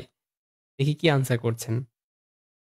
আচ্ছা, ক্লাস কি আপনাদের কাছে বোরিং লাগছে? ক্লাসটা কেমন লাগছে আপনাদের কাছে? আলহামদুলিল্লাহ, সুপার ক্লিয়ার সোহেল ভাইয়ের কাছে। আলহামদুলিল্লাহ। আজকের ক্লাসটা যা করাচ্ছি, যারা প্রাইমারি পরীক্ষা দেবেন, যারা নিবন্ধনের পরীক্ষা দেবেন, তাদের জন্য আজকের ক্লাসটা মানে কি বলবো? কতটা গুরুত্বপূর্ণ? আপনার প্রচুর ক্ষুধা লাগলে খাবারটা আপনার জন্য যতটা গুরুত্বপূর্ণ, একটা জবের জন্য এই পড়াগুলো ঠিক ততটাই গুরুত্বপূর্ণ। আমি উল্টো-পাল্টা আলোচনা করি না, আপনারা সবাই জানেন। জাসিউল ভাইয়া বলছেন বি নাম্বারটা হবে। মানে অ্যাডভার্ব হবে। আর বাকিরা কি আনসার করছেন? বুঝে আনসার করতে হবে কিন্তু। দেখি শেয়ার কি দিয়েছেন আপনারা? দেখেছেন? আমি গান শুনাইলাম তবু শেয়ার দিলেন না। আমাদের বাজে স্বভাব কোনদিন যাবে না। আমি কিন্তু বলেইছিলাম যে শেয়ার দিতে। কিন্তু কেউ শেয়ার দিচ্ছে না। শেয়ার দিলে যে কি হয়? শুধু একজন শেয়ার দিয়েছেন। আচ্ছা, এই গ্রুপে ক্লাস নেওয়া বন্ধ করে দিতে হবে। কারণ শেয়ার দেন না যে আপনারা। যারা শেয়ার দেয় তাদের গ্রুপে ক্লাস নিব। যেমন অনলাইন শিক্ষালয়ে যখন ক্লাস নেওয়া যায়, তখন কিন্তু অনেকেই শেয়ার দেন। তাহলে ওই গ্রুপের সবাইকে ক্লাস নেওয়া যেতে পারে। এই গ্রুপটা বন্ধ করে দিতে হবে। শেয়ার না দিলে পরে। তো মানে আমি মনে হয় অনেক ভালো শেখাচ্ছি না। শেখালে তো অবশ্যই শেয়ার দিতেন। এখানে শেয়ার একটা অপশন আছে। এই যে SHARE শেয়ার, শেয়ার অপশনে গেলেই ৪ টা অপশন পাওয়া যায়। Your story, group, copy link, more. তো কপি লিঙ্ক, এই লিঙ্কটাকে কপি করে অন্যের কাছে পেস্ট করে দিলেই কিন্তু একটা শেয়ার হয়ে যায়। কি আর বলবো? অথবা নিজের টাইমলাইনে শেয়ার করলেও তো দেখা যায় যে এখানে কয়টা শেয়ার হয়েছে। ইসি। আচ্ছা যাই হোক, লজ্জার কথা আর বলতে চাই না। The sun went down. মনে রাখবেন সারা জীবন। ওয়েন্ট কিন্তু অবশ্যই একটা প্রেপোজিশন। আমার কথা বোঝার চেষ্টা করবেন কিন্তু। যে যেন অফ, টু, আপ, ডাউন এগুলা সবই কি? এগুলো প্রেপোজিশন। কিন্তু এই প্রেপোজিশন গুলো যখন সেন্টেন্সের শেষে ব্যবহার করব আমরা, তখন সে হয়ে যাবে অ্যাডভার্ব। মনে থাকবে? তাহলে প্রেপোজিশন গুলো যদি সেন্টেন্সের শেষে একা, একা বসে তাকে আমরা অ্যাডভার্ব বলব। দেখেছেন অ্যাডভার্ব চেনার আরেকটা উপায় বলে দিলাম। সান ওয়েন্ট ডাউন। এজন্য ডাউন একটা যদিও প্রেপোজিশন কিন্তু বাক্যের শেষে ব্যবহার করছি জন্য এটাকে আমি এখন অ্যাডভার্ব বলব। তবুও যদি বুঝতে অসুবিধা হয় তবে আরেকভাবে এক্সপ্লেইন করি দেখুন। এখানে ডাউন হচ্ছে একটা অ্যাডভার্ব। কেন? কারণ এই ডাউন কাকে মডিফাই করেছে দেখি তো? তা ডাউন। এই হলো কিছু? তা ডাউন বলে কিছু আছে? কিছুই নাই। এটা বাক্যটা ভুল। আচ্ছা তাহলে সান দেই। সান ডাউন। এটা কিছু হলো? সান ডাউন? এটাও হলো না। কিন্তু ওয়েন্ট ডাউন বোঝাই যাচ্ছে বাক্যটা হয়েছে। ওয়েন্ট ডাউন এর সাথে এটাই মিলতেছে, তাই না? Went down. তার মানে ডাউনটা কাকে মডিফাই করেছে? এই ওয়েন্ট কে মডিফাই করেছে। ওয়েন্ট ডাউন অস্ত যাওয়া, তাই না? ওয়েন্ট কে মডিফাই করেছে। এই ওয়েন্টটা কি? এই ওয়েন্ট হচ্ছে ভার্ব। তার মানে যেই ভার্বকে মডিফাই করবে, যে ব্যক্তি ভার্বকে মডিফাই করবে সেই হবে হচ্ছে অ্যাডভার্ব। কারণ আমরা ক্লাসের শুরুতেই বলেছিলাম যে ভার্বকে যে মডিফাই করে তাকেই বলে অ্যাডভার্ব। ভার্বকে যে মডিফাই করে তাকেই বলে অ্যাডভার্ব। ভার্বকে যে মডিফাই করে তাকেই বলে অ্যাডভার্ব। এই তো এবার অনেকে শেয়ার দিয়েছেন আলহামদুলিল্লাহ। এই আচ্ছা আমার মনে হচ্ছে একজনই অনেকগুলো শেয়ার দিয়েছেন। এমন কিছু কি? কে শেয়ার দিয়েছেন আমি একটু খুবই আমি আগ্রহী। এত শেয়ার কিভাবে হলো এত অল্প সময়ের মধ্যে? আলহামদুলিল্লাহ আমি জানতে চাই। কে এই শেয়ারটা দিলেন? একজনই দিয়েছেন নাকি কারা, কারা শেয়ার দিয়েছেন? তার মানে এজন্য ডাউন শব্দটা হয়ে যাবে অ্যাডভার্ব। আপনাদেরকে কি আমি বুঝাতে পেরেছি? আচ্ছা আমি একটা কথা বলি। আপনারা সবাই কমেন্ট করুন তো ইংলিশ ক্লাসটা আপনাদের কাছে কেমন লাগছে? আমি কমেন্ট দেখতে চাই আপনাদের। এখানে ইংলিশ ক্লাসটা আপনাদের কাছে কেমন লাগছে? আপনি কি বুঝতে পারছেন? জাসিরুল ভাইয়া বলছেন শেয়ার দিয়েছেন। আলহামদুলিল্লাহ। জাসিরুল ভাইয়া তাহলে শেয়ার দিয়েছেন। কয়টা শেয়ার দিয়েছেন ভাইয়া? একসঙ্গে তো অনেকগুলো শেয়ার বলে মনে হলো।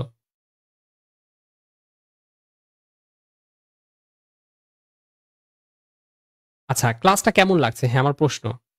আ জম্বেশ মানে জম্পেশ বা জম্বেশ লাগছে। আচ্ছা।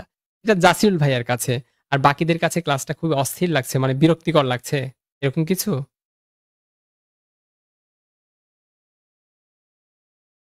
আ কৌশিক ঘোষ ভাইয়া বলছেন, "ক্লাসটা খুব ভালো লাগছে।" আলহামদুলিল্লাহ ভাইয়া।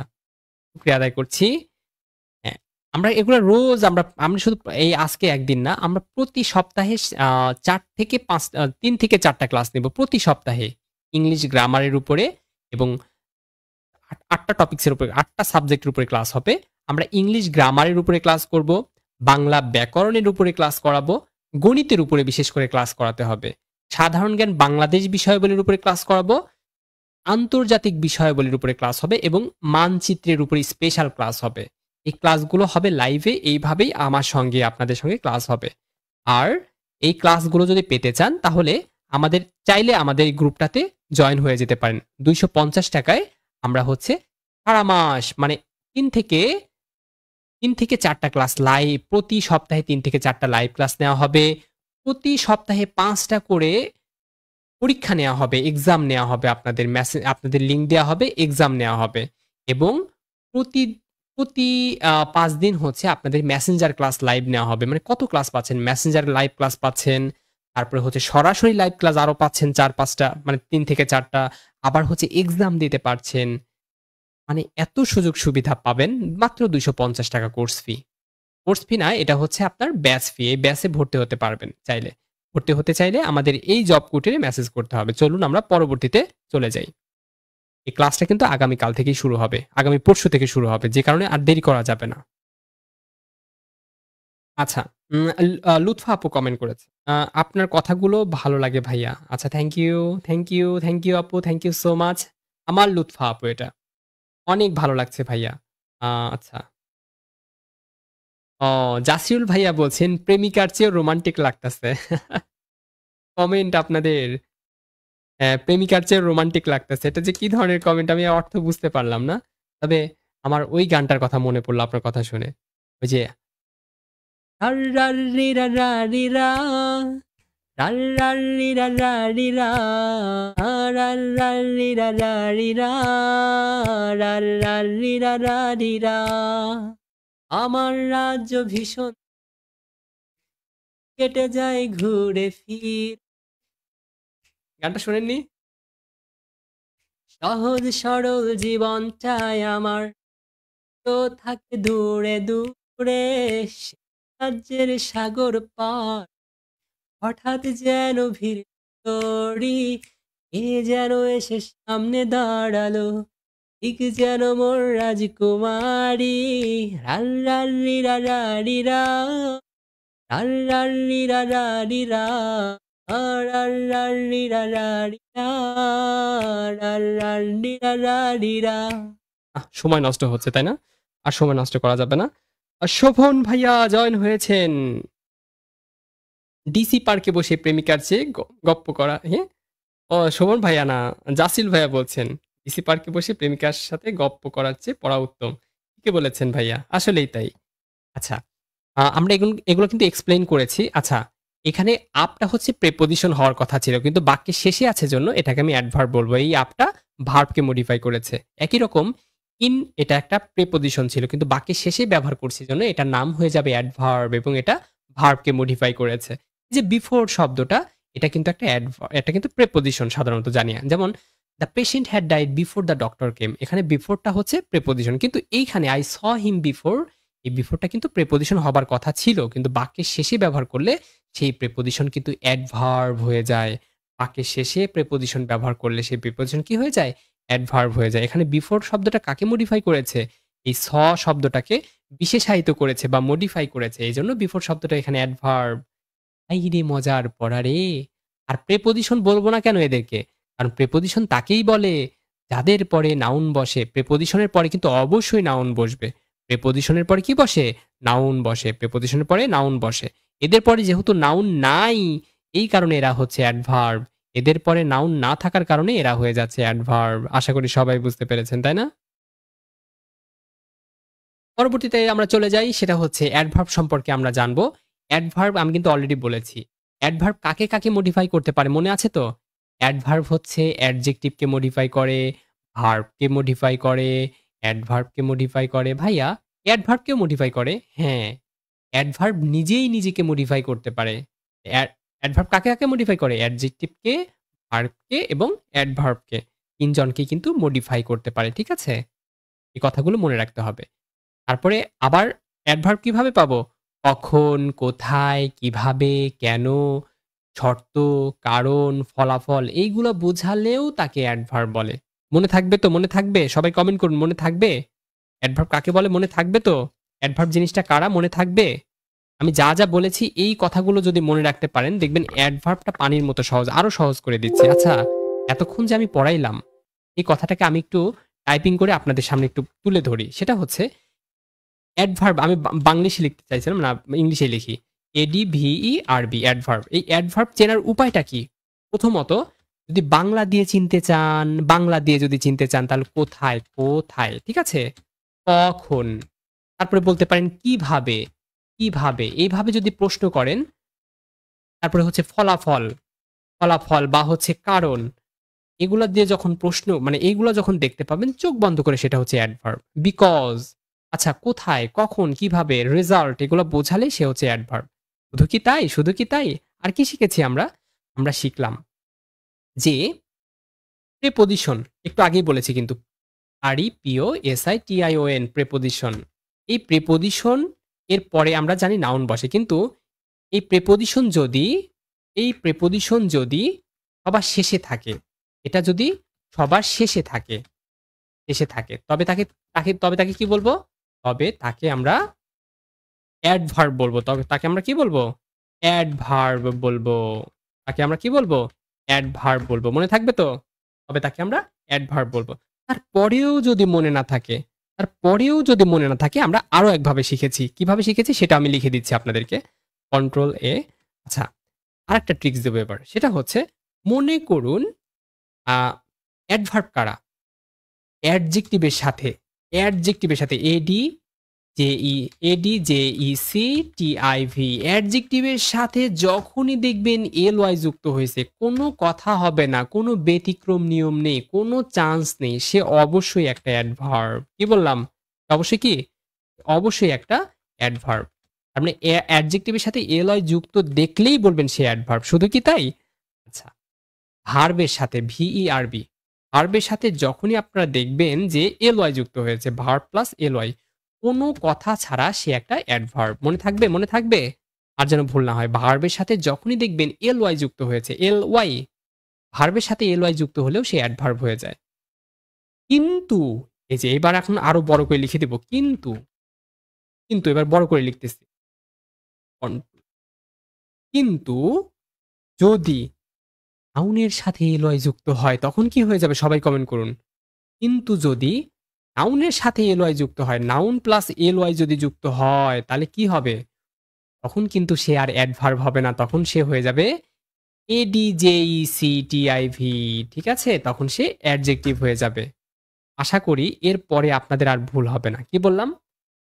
যদি অ্যাডজেক্টিভের সাথে ly যুক্ত হয় তাকে অ্যাডভার্ব বলব। যদি ভার্বের সাথেও ly যুক্ত হয় তাকে আমরা অ্যাডভার্ব বলব। কিন্তু যদি নাউনের সাথে ly যুক্ত হয় তাকে কিন্তু অ্যাডজেক্টিভ বলতে হবে। যেমন উদাহরণ দিচ্ছি মাদার, MOTHER মাদার এটা কি? মাদার হচ্ছে একটা নাউন। এই মাদারের সাথে যদি ly যুক্ত করি তাহলে কি হয়ে যাচ্ছে? মাদারলি হয়ে যাচ্ছে। এই মাদারলি কিন্তু অ্যাডজেক্টিভ। কি হবে? অ্যাডজেক্টিভ। কারণ ly যুক্ত দেখলেন মানে সে অ্যাডভার্ব। খবরদার এই ভুল করা যাবে না। ly যুক্ত দেখলেই সে অ্যাডভার্ব নয়। যদি নাউনের সাথে ly যুক্ত হয় তবেই তাকে আমি সেটাকে অ্যাডজেক্টিভ বলবো। আর অ্যাডজেক্টিভের সাথে যদি ly হয় তবেই তাকে অ্যাডভার্ব বলবো। ভার্বের সাথে ly যুক্ত হলেও অ্যাডভার্ব বলবো। তবে ব্যতিক্রম হচ্ছে নাউনের সাথে ly যুক্ত হলে সে কিন্তু অ্যাডজেক্টিভ হয়ে যায়। তবে আপনাকে যদি কেউ বলে, "ভাইয়া অ্যাডজেক্টিভ কাকে বলে?" তো অনেকেই বলবেননি। কোনো কিছুর দোষ, গুণ, অবস্থান, পরিমাণ, সংখ্যা এগুলো বোঝালে তাকে অ্যাডজেক্টিভ বলে। ওসব ভুলে যান। এখন আপনি অনেক বড় হয়েছেন, আপনি অনার্স কমপ্লিট করেছেন, মাস্টার্স কমপ্লিট করেছেন। এখন আর ওইসব বলা যাবে না। এখন বলতে হবে যারা নাউন বা প্রোনাউনকে মডিফাই করে তাকে বলবো অ্যাডজেক্টিভ। ঠিক আছে? আর যারা অ্যাডজেক্টিভ ভার্ব অ্যাডভার্বকে মডিফাই করে তাকে বলবো অ্যাডভার্ব। ক্লিয়ার? আশা করি সবাই বুঝতে পেরেছেন। চলুন আমরা আবার স্লাইডে চলে যাই। আমি যে কত কষ্ট করে আপনাদের জন্য স্লাইডগুলো টাইপিং করি সেটা বলার অপেক্ষা রাখে না। আর আপনারা ক্লাস রেগুলার করেন না। এটা কোনো কথা হলো? যাই হোক, এই কথাটা আমি আপনাদেরকে আরো একবার স্মরণ করাই দিচ্ছি।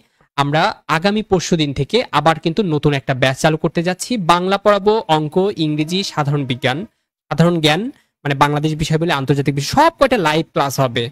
এবং প্রতি সপ্তাহে ৫টা করে এক্সাম হবে। প্রতি সপ্তাহে ৫টা করে এক্সাম হবে। প্রতি সপ্তাহে ৫টা করে লাইভ মেসেঞ্জার ক্লাস হবে। মানে সপ্তাহে কয়টা করে ক্লাস হচ্ছে হিসাব করে দেখুন তো। সপ্তাহে ক্লাস হচ্ছে লাইভ ক্লাস হচ্ছে ৩ থেকে ৪টা। ধরলাম কম করেই ধরলাম। আচ্ছা ৪টা। ৪টা লাইভ ক্লাস, ৪টা মেসেঞ্জার ক্লাস তাহলে ৮টা। ৫টা হচ্ছে আবার পরীক্ষা। তাহলে ৫ ৪ ৯ ১০ ১১ ১২ ১৩। পাশাপাশি হচ্ছে আপনার জব সলিউশন শেষ করে দেওয়া হবে এবং মেসেঞ্জার ক্লাস হবে।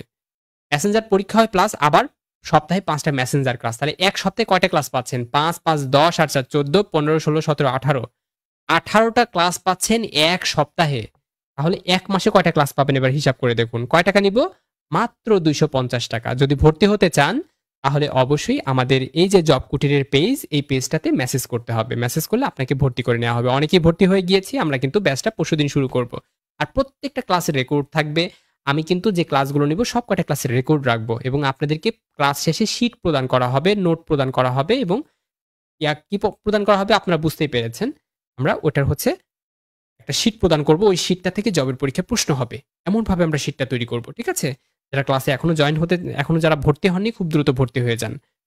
আমাদের এই গ্রুপে এখানে যারা মডারেটর আছেন আপনাকে ভর্তি করে নেবে। ঠিক আছে? আমি কিন্তু আপনাদের কারো সঙ্গে কথা বলতে পারি না। আমার মডারেটররা কথা বলে। তবে আপনি চাইলে আমার সঙ্গে সরাসরি কথা বলতে পারবেন। আচ্ছা তাই অ্যাডভার্বটা কিন্তু বুঝে গিয়েছেন, তাই না? অ্যাডভার্ব নিয়ে আর কোনো প্রবলেম আছে আপনার? আচ্ছা লাস্ট আরেকটা আরো কোশ্চেনস এই কোশ্চেনসটা আমি নিজেই সলভ করে দিচ্ছি। আপনাদের আর সলভ করাবো না। আমি নিজেই সলভ করে দিচ্ছি। খুব মনোযোগ দিয়ে দেখুন। The day of my sisters marriage is drawing near. এই সিস্টারের বিয়েটা কিন্তু অনেক নিকটে, তাই না? ড্রয়িং নিয়ার এখানে নেয়ার শব্দটাকে কি হিসেবে ব্যবহার করা হচ্ছে? এটা অবশ্যই একটা অ্যাডভার্ব। কেন অ্যাডভার্ব? কারণ নেয়ারটা কিন্তু ড্রয়িংকে মডিফাই করেছে। ড্রটা কি? ড্রটা হচ্ছে ভার্ব। আমরা একটু আগেই পড়েছি। যারা ভার্বকে মডিফাই করে তাকে অ্যাডভার্ব বলে। এই কারণে নেয়ার শব্দটা হয়ে যাবে একটা অ্যাডভার্ব। মনে থাকবে? আশা করি বুঝতে পেরেছেন। কতভাবে যে এক্সপ্লেইন করা যায়, সময় হাতে কম এজন্য এক্সপ্লেইন করছি অন্যভাবে। আর আপনাদের জন্য একটা এক্সপ্লেইন আমি অলরেডি করে রেখেছি যে প্রিপোজিশন এট দ্য ইন আমি শুরুতেই কিন্তু এই কথাটা বলে নিয়েছিলাম। বাংলাতে বলেছিলাম সেটা ইংলিশে লিখেছি যে preposition at the end of the sentence is adverb. Adverb অর্থাৎ প্রিপোজিশন তো আপনারা সবাই চেনেন। To, for, on, down, to এই যে ডাউন এটাও একটা প্রিপোজিশন। কিন্তু এটা যখন সেন্টেন্সের ইন্ডে থাকবে, শেষে থাকবে, সেন্টেন্সের শেষে যখন থাকবে তখন সেই প্রিপোজিশনও কি হয়ে যাবে? অ্যাডভার্ব হয়ে যাবে। ক্লিয়ার? এজন্য এই কথাটা বলা হয়েছে যে preposition at the end of the sentence is adverb. হ্যাঁ? মোস্ট অফ দ্য টাইমস অধিকাংশ সময় কিন্তু এরকমটি হবে। এই যে একটু আগে যে দেখলাম নেয়ার, নেয়ার কিন্তু এখানে অ্যাডভার্ব। তাছাড়াও নেয়ারটা হচ্ছে ড্রয়িং ভার্বকে মডিফাই করেছে যেটা আমি একটু আগেও বলেছি। আচ্ছা ক্লাসটা আপনাদের কাছে কেমন লেগেছে সবাই কমেন্ট করে জানান তো। আচ্ছা ভাইয়া পরীক্ষার জন্য রেগুলার হতে পারছি না। নয়ন ভাইয়া বলছেন। আচ্ছা ভাইয়া আপনার পরীক্ষাটা শেষ হোক তখন আপনি অবশ্যই রেগুলার হয়ে যাবেন। হ্যাঁ?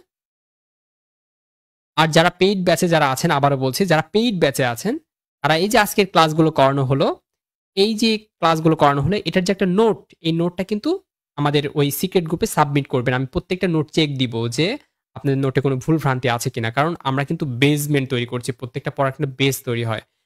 অন্যান্য টিচারদের কিন্তু সাধারণত এগুলা দেখার সময় নেই। কিন্তু আমি আপনাদের প্রত্যেকটা মানে বিষয়টা পুঙ্খানুপুঙ্খভাবে দেখার চেষ্টা করব যে আপনি ঠিকমতো ক্লাস করছেন কিনা, ক্লাসের রেজাল্ট ঠিকমতো করছেন কিনা, যে আপনাকে যখন এক্সাম নেওয়া হবে, এক্সামটার ফলাফল কি আপনি খারাপ করছেন কিনা। যারা খারাপ রেজাল্ট করবেন তাদের সঙ্গে কথা বলা হবে যে আপনি কেন খারাপ করেছেন। আপনাকে আরো বেশি গুরুত্ব দেওয়া হবে যে আপনাকে আরো বেশি ভালো করে পড়তে হবে।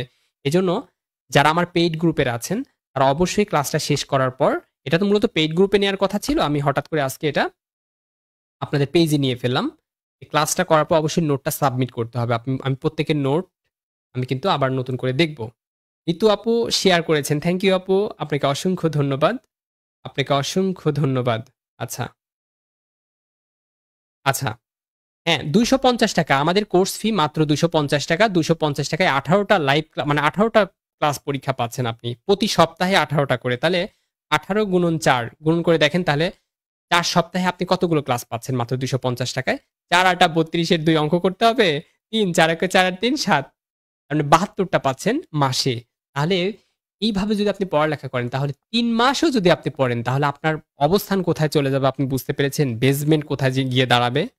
এ কারণে যারা এখনো ভর্তি হননি খুব দ্রুত ভর্তি হয়ে যাবেন। আর যারা ভর্তি হয়েছেন তারা কিন্তু অবশ্যই এই যে আজকের ক্লাসের যে ক্লাস নোট, এই নোটটা কিন্তু সাবমিট করবেন। ঠিক আছে? আশা করি সবাই বুঝতে পেরেছেন। এখন আমি অ্যাডভার্ব নিয়ে আরেকটু কথা বলব। অ্যাডভার্ব কিন্তু বিভিন্ন রকম হতে পারে। Adverb of manner, adverb of place, adverb of time এরকম কিন্তু বলেছি কিন্তু। অ্যাডভার্ব অফ প্লেস কারা? যদি স্থান বোঝায় তাহলে অ্যাডভার্ব অফ প্লেস। যেমন হেয়ার এখানে, সেখানে, সব জায়গায়, এনিহোয়ার যেকোনো জায়গায়, নাও হোয়ার, আপ উপরে, ডাউন ডাউন মানে নিচে, বিলো, আউটসাইড, ইনসাইড, ফার, নেয়ার, ইন, আউট, অ্যাবোভ এগুলার দ্বারা স্থান নির্দেশ করছে কিন্তু যে এখানে এসো। হেয়ার, হ্যাঁ? তো হেয়ার, দেয়ার এগুলা দ্বারা কিন্তু স্থানকে বোঝাচ্ছে। এই কারণে এগুলা হচ্ছে একেকটা অ্যাডভার্ব। ঠিক আছে? স্থান বোঝালে তখন এটা অ্যাডভার্ব হয়ে যাবে। তাছাড়াও এই যে আপ হচ্ছে একটা preposition, down preposition, below, outside, inside, তারপর হচ্ছে ইন, আউট, অ্যাবোভ এগুলা প্রিপোজিশন। এগুলো যখন বাক্যের শেষে থাকবে তখন এরা অ্যাডভার্ব হয়ে যাবে। তাই না? এগুলো আমরা পড়েছি।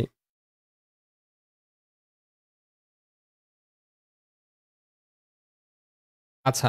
লুৎফা আপুর কাছে ক্লাসটা ভালো লাগছে। আলহামদুলিল্লাহ। আচ্ছা বাকিদের কাছে আমার ক্লাস ভালো লাগছে না? তার মানে আমি ভালো ক্লাস করাই না হয়তোবা। এজন্য ভালো লাগছে না, তাই তো? কারণ কারো কমেন্ট দেখতে পাচ্ছি না যে সবাই ক্লাসের দিকে মনোযোগী। আমার কমেন্টের দিকে কেউই মনোযোগী নয়। দেখুন হি ওয়েন্ট অ্যাওয়ে, অ্যাওয়েটা অ্যাডভার্ব। এক্সপ্লেইন আর করার আমার কোনো দরকার নেই। Outside adverb. কেন এটা আপনারা নিজেরাই জানেন। কাম ইন, ইনটা হচ্ছে অ্যাডভার্ব। এগুলো এক্সপ্লেইন করার কোনো দরকারই নেই। ঠিক আছে? আবার দেখুন এখানে বলছে which on is the adverb. এখানে কোনটা অ্যাডভার্ব? আমরা সবাই জানি অ্যাডজেক্টিভের সাথে এলওয়াই যুক্ত হলে অ্যাডভার্ব হয়ে যায়। একটু আগেও কিন্তু বলেছি অ্যাডজেক্টিভের সাথে এলওয়াই যুক্ত হলে সে অ্যাডভার্ব হয়ে যায়। তাহলে স্লো এটা হচ্ছে একটা অ্যাডজেক্টিভ। কারণ স্লো মানে ধীর গতি বোঝাচ্ছে। তার অবস্থান হচ্ছে ধীর গতি। ধীর গতি। তাহলে ধীর গতি বোঝালে সে একটা অ্যাডজেক্টিভ। আর অ্যাডজেক্টিভের সাথে এলয় যুক্ত হলে সে অ্যাডভার্ব হয়ে যায়। এই কারণে স্লোলি হবে সঠিক আনসার। ক্লিয়ার? ক্লিয়ার? আশা করি সবাই ক্লিয়ার হয়েছেন। আপনাদের শেয়ারের সংখ্যা খুবই কম, আফসোস। এজন্য স্লোলি। দেখুন আমি একটা এক্সপ্লেইন করেছি। অ্যাডজেক্টিভের সাথে এলয় যুক্ত হলে সে অ্যাডভার্ব হয়ে যায়। এজন্য স্লোলিটা হচ্ছে অ্যাডভার্ব। স্লো। আচ্ছা, এবং উইক এরা কিন্তু অ্যাডজেক্টিভ। আর উইকনেস মানে দুর্বলতা, যখন নেস যুক্ত করব তখন নাউন হয়ে যাবে। আমি কিন্তু আপনাদের একটা কবিতা শিখিয়েছিলাম। এই ক্লাসগুলো আবার নিব, সমস্যা নেই। শুধু মনে রাখবেন, হুডমণি লাল, ওরে আয়ন আল, টিউড অ্যান্ড এইজ, পেনশননেস, পড়া শেষ। মানে যত নাউন আছে, মানে এগুলো হচ্ছে সাফিক্স। সাফিক্স মানে কি? শব্দের শব্দাংশের শেষে যারা যুক্ত হয়, শব্দের শেষে যারা শব্দাংশ হিসেবে যুক্ত হয় তাদেরকে বলে সাফিক্স। আর যদি শুরুতে যুক্ত হতো তাদেরকে বলা হতো প্রিফিক্স। আমি সাফিক্স নিয়ে কথা বলছি। যেকোনো শব্দের শেষে যদি, আমি যে কবিতাটা বললাম, এই কবিতাটা আমার নিজেরই লেখা। এই কবিতাটা যদি দেখেন, ব্যাস কোনো কথা ছাড়া, কোনো কথা ছাড়া কি হয়ে যাবে? নাউন হয়ে যাবে। হুডমণি লাল, ১ম এ কি বললাম? হুড, HWD, হুড। হুডমণি লাল, ওরে আয়নাল, টিউড অ্যান্ড এইজ, পেনশন নেইস। কবিতা কিন্তু আরেকবার বলেছি, আপনি লিখে নিতে পারেন। আমরা যখন ওই ক্লাস নেব তখন আরো ক্লিয়ারলি বলবো। হুডমণি লাল যেমন লাইভ, মনে করেন যে চাইল্ডহুড, CHILD, চাইল্ড, এর সাথে যদি হুড শব্দটা লাগাই তাহলে হুডটা কি হয়ে যাচ্ছে? সাফিক্স হয়ে যাচ্ছে। সাফিক্সে আমি যে কবিতাগুলো বললাম, এই কবিতার যেকোনো একটা অংশও যদি থাকে তাকেই আমরা নাউন বলবো। কিন্তু কি ধরনের নাউন বলবো? তাদেরকে বলবো অ্যাবস্ট্রাক্ট নাউন। ঠিক আছে? তাদেরকে বলবো অ্যাবস্ট্রাক্ট নাউন। ঋতু আপু বলছেন অনেক অনেক ভালো। আলহামদুলিল্লাহ। ঋতু আপু, আপনাকে অসংখ্য ধন্যবাদ জ্ঞাপন করছি আপু। মনিকা আপু বলছেন খুবই ভালো লাগছে ভাইয়া। আচ্ছা, শুকরিয়া আদায় করছি আপু। রেগুলার ক্লাস করবেন। রেগুলার ক্লাস করলে আপনার বেসমেন্ট তৈরি হবে অন্যরকম। আপনি শুধু কি এই জবের জন্যই আমার কাছে পড়বেন? না, না, না। আপনি আমার কাছে পড়ার পর আপনার এলাকার যত বাচ্চা-কাচ্চা থেকে শুরু করে যারা, মানে আপনি সবাইকে ক্লাস নিতে পারবেন। আপনি ধরুন আমার কাছ থেকে ইংলিশের, মানে কিভাবে আমি ইংলিশ গ্রামারটা পড়াই সেভাবে আপনি যদি মাত্র ৳২৫০ ভর্তি হয়ে আপনি ইংলিশ গ্রামারটা যদি মানে নিজের মধ্যে ধারণ করতে পারেন, যদি ভালো বুঝতে পারেন, তবে আপনি অন্য কাউকে বোঝাতেও পারবেন। দেখবেন সবাই খুশি হয়ে যাবে আপনার বোঝানোর ধরনটা। তখন অনেকে আপনার কাছে পড়বে। অনেক কিছু মানে আপনার কাছে জানার অনেক কিছু থাকবে। এই হিসেবেও আপনি চাইলে ভর্তি হতে পারেন। আচ্ছা, তারপর হচ্ছে আমরা এটা বুঝতে পেরেছি। আম ক্লাসটাকে কন্টিনিউ করব আরো? এই যে কুইক, কুইক শব্দটা অ্যাডজেক্টিভ এলয় যুক্ত হয়েছে। অ্যাডজেক্টিভের সাথে এলয় যুক্ত হলে অ্যাডভার্ব হয়ে যায়। তাই না? মানে পড়াটা খুবই মজার। এই যে কুইক, এটা একটা অ্যাডজেক্টিভ। এর মানে হচ্ছে দ্রুত। He is a quick learner. দেখুন এখানে এই কুইকটা অ্যাডজেক্টিভ। কেন এখানে কুইকটা অ্যাডজেক্টিভ কেন বলুন তো? কারণ আপনাদেরকে বলেছিলাম একটু আগে PAD, প্যাড। এই প্যাডের পরে যদি একটা শব্দ থাকে তাহলে সে নাউন। একটা শব্দ থাকলে সে কি হবে? সে হয়ে যাবে নাউন। যদি PAD, পি অথবা এ অথবা ডি এদের পরে যদি ২ টা শব্দ থাকে, একটা শব্দ ২ টা শব্দ। ২ টা শব্দ যদি থাকে, ১ম টা হবে অ্যাডজেক্টিভ, পরেরটা হবে নাউন। এই কারণে এই যে এ মানে অ্যাডজেক্টিভ, PAD এর মধ্যে কিন্তু এ আছে। এ মানে আর্টিকেল, আর্টিকেলের এ আছে। এরপরে যদি ২ টা, কয়টা শব্দ আছে? ২ টা শব্দ আছে। এই একটা শব্দ, এই একটা শব্দ। ২ টা শব্দ থাকলে ১ম টা হয়ে যাবে অ্যাডজেক্টিভ, পরেরটা হয়ে যাবে নাউন। হায়রে মজার পড়া রে! হায়, হায়, হায়! আচ্ছা যাই হোক, ক্লাস মনে হয় অনেক রাত হয়ে গেল। আর ক্লাসটা আমরা আর কন্টিনিউ করব না। আর ক্লাসটা আপনারা শেয়ার দেননি, যে কারণে ক্লাসটা আর কন্টিনিউ করা সম্ভব হচ্ছে না। তাইলে আরো অনেক শেয়ার দিতে পারতেন আপনারা। আপনারা খুব কম শেয়ার দিয়েছেন আজ। ক্লাসটা কেমন লেগেছে তাও কমেন্ট করে জানান না। মানে আপনারা এমনই কৃতজ্ঞ না অকৃতজ্ঞ কোনটা আমি বলব না। ওই যে আমার এই বাজে স্বভাব কোনদিন যাবে না। অনেকেই কিন্তু শেয়ার দেন না। লাইক দিতে বললে লাইক দেন না। লাভ রিঅ্যাক্ট দিতে বললে লাভ রিঅ্যাক্ট দিন না। কিন্তু ক্লাস কিন্তু ঠিকই করেন। যাই হোক, সব মিলিয়ে ক্লাস করিয়েছি। আশা করি আপনারা অনেক এনজয় করেছেন। আজকের মতো ক্লাসটা আমি এখানেই শেষ করতে চাচ্ছি।